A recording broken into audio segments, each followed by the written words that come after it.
Alright, we're going to install a pedal assist sensor which is involved in these two here. Now we're going to put it behind the sprocket. Now they are pretty simple to do but also very hard to get them off.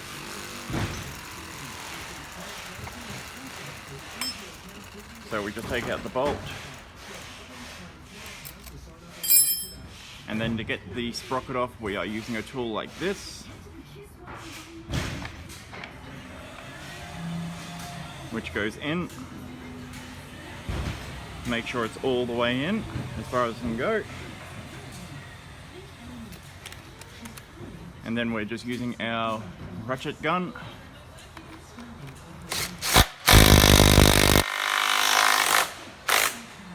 Just to take it off like that.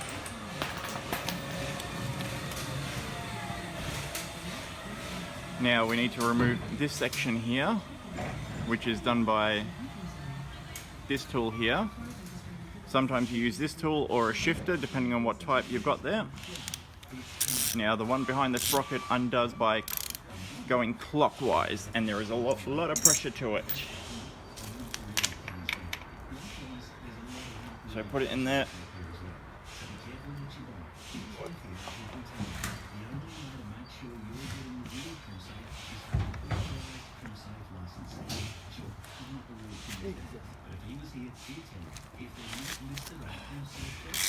As you see, it takes a fair amount of pressure to take that off.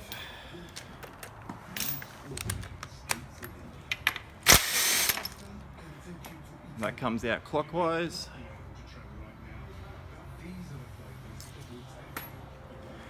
Now our sensor will go straight through here. Sits on it like that, and then we put it back in. It screws up anti-clockwise if it's behind the sprocket.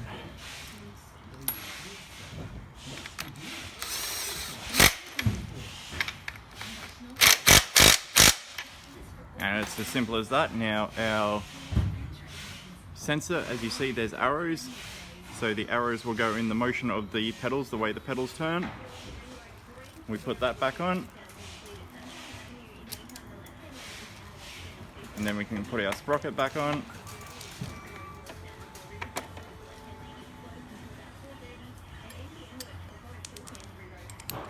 And grab our bolt, put it back in, and that's all you have to do to put this pedal assist sensor in.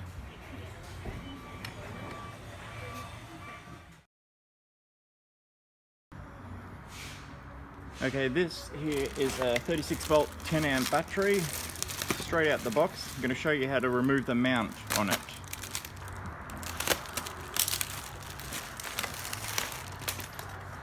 Okay, so that's our battery there.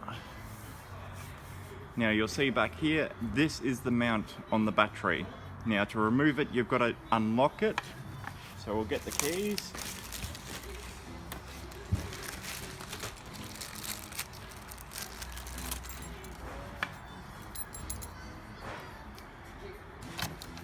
Now you'll see that golden pin will pull away.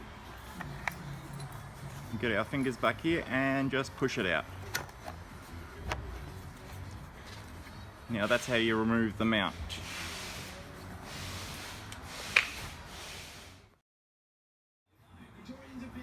Alright, now we have everything mounted on the handlebars, brake lever, throttle, and the main wiring loom is here. Now these are pretty simple. There's the wiring loom for the brake lever. There's only two that I can go into.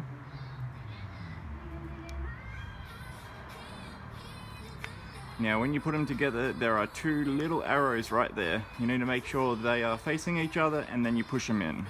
So here's the other brake lever. There's two arrows right there, and then we can push it in. Okay, now this one here, you can see our throttle is male to female. Once again, two arrows, and we just put it together. And the LCD screen is the green one. Very easy to plug them straight in. Two arrows together and plug them straight in. Alright, we've nearly completed the bike. Now what we're going to do is connect the controller, which is this one here, to the rest of the wiring loom. Now that is our controller box, which comes with the brackets and screws.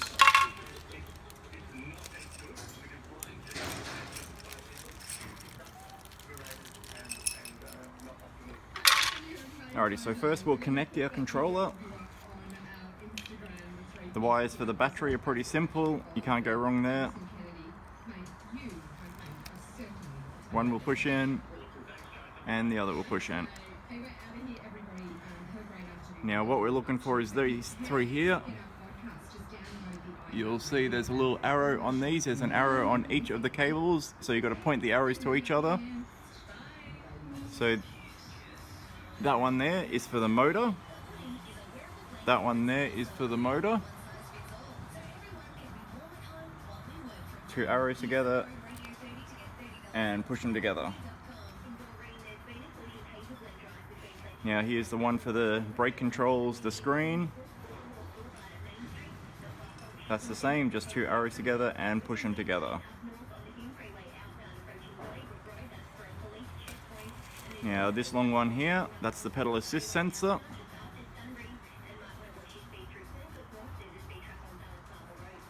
Now if you don't want pedal assist, you can just not plug this in and just not connect it at all. Alrighty, so that's all connected and working. Now what we're going to do is shove it into the box. Now we're going to push these two wires in as far as we can.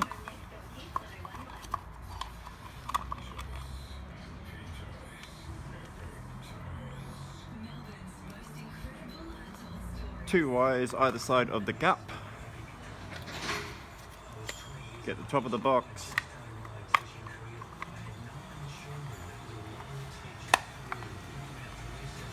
Make sure it's not pinching any wires up there, and we'll get our screws and put it in.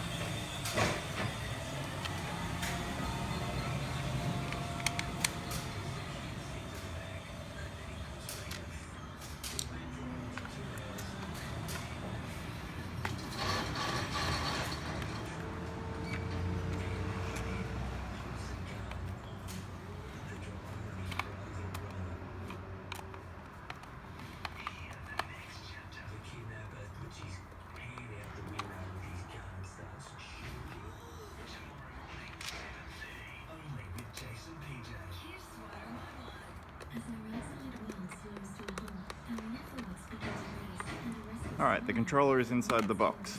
Nice and easy there. Now what we're going to do is mount it to the frame itself, which will sit like that when we're finished. So we'll get our brackets, our screws.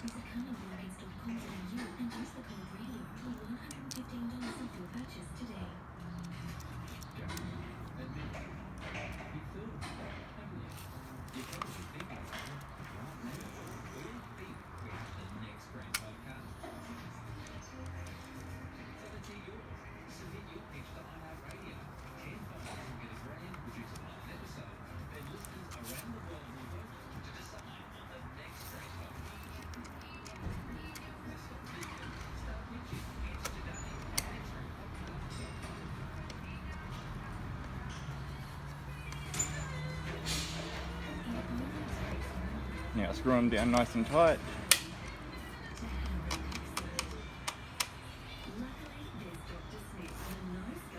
Okay, that's our first one.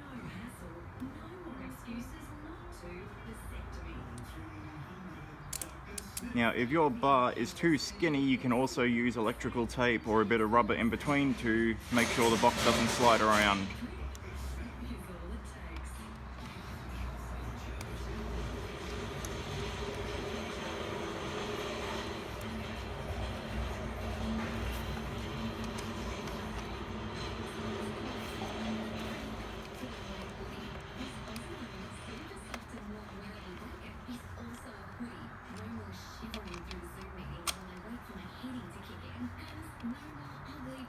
Now, not all bikes you're going to be able to fit it in this position.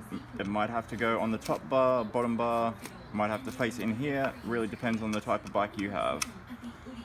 Now, once these are nice and tight, we can still turn it around. Plenty of clearance between the wheel and the box. Now, all we have to do is cable tie all our wires down to the bottom of the frame, so they're all out the way and nothing is touching the chain, the cogs, and the pedal arms.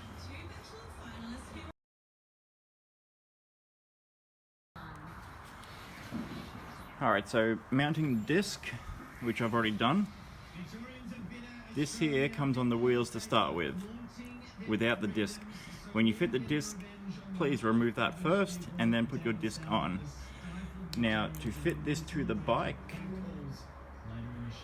is pretty easy. What we want to do is get our Allen key and undo our brakes.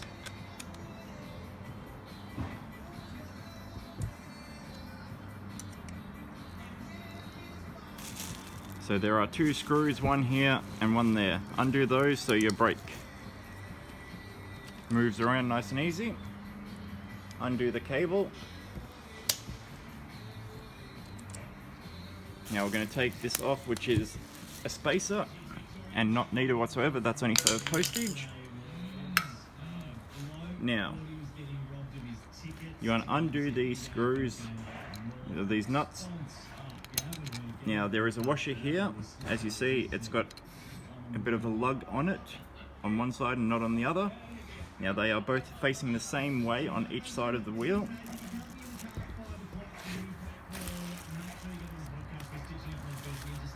So what we do now, we're going to put our wheel in this way. Make sure to move the brake so the disc goes inside the brake.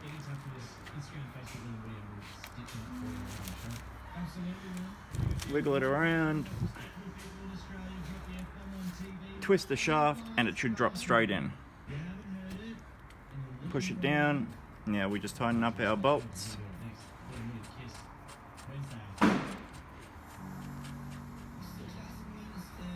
There is also a rubber cap to go over these. Now they take an 18mm to do these up. Put the washer on both sides of it, bolt them down. Once your wheel's bolted down, then you can adjust your brake, which is back here. You have to make sure to bolt it down, then adjust the brake, connect the wheel, and you're ready to go.